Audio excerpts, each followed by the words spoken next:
How does Putin respond to the upset in Kazakhstan? I think he responds carefully at first. Everybody's sort of watching to see how these protests develop, and I think that's true in the Kremlin as well. I think they may have been caught by surprise as much as anybody.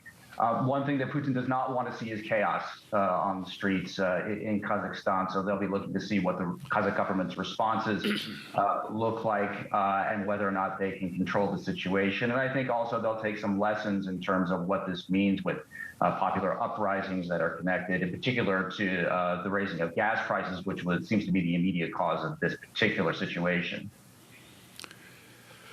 When we look at this and study, we hearken back to our collective memories, and that is a memory of the Soviet Union.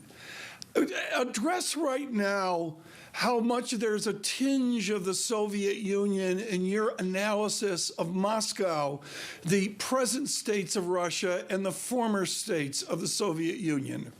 Mm-hmm.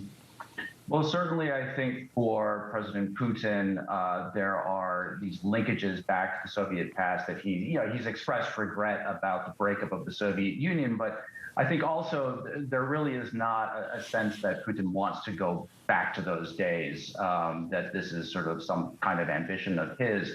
But I think in the general area, whether we're talking about Kazakhstan or whether we're talking about Ukraine, or the crisis in Belarus as well, Moscow continues to believe that it has a very important role to play in this region, that it's its sphere of influence. And that leads to some of the tensions between Russia and the West that we've been seeing just over the last couple of years. So Russia's always a problem spot, typically, when you look at some of these geopolitical maps of potential risks. And here we have it at number 5. It moved up significantly. I believe that you said it wasn't even on the list last year. So what changed to make it in a situation, and certainly the relationship between the U.S. and Russia, at the brink's edge of precipitating some sort of international crisis now versus, say, 12 months ago when it was just Russia?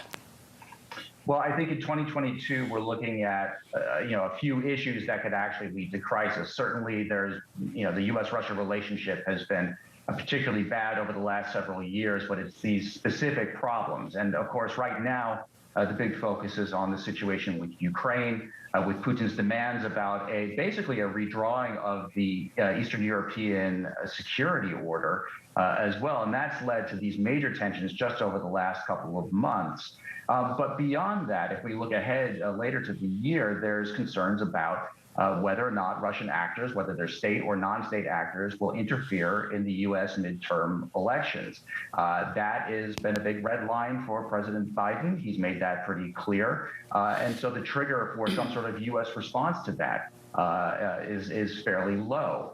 Other issues of concern would be in the cyber realm, a repeat of the Colonial Pipeline ransomware attack last year, or the SolarWinds case. If we saw something of that nature, that would also be a concern. So these problems have been mounting, and this year there's a real risk that one of them turns into a crisis. Going back to where we began the conversation with Kazakhstan and the idea of higher gas prices igniting social unrest, how much has the Nord Stream 2 issue really caused a fissure between Europe and the United States, with Europe in a much more delicate position with such a strong geopolitical location with respect to gas prices and Russia?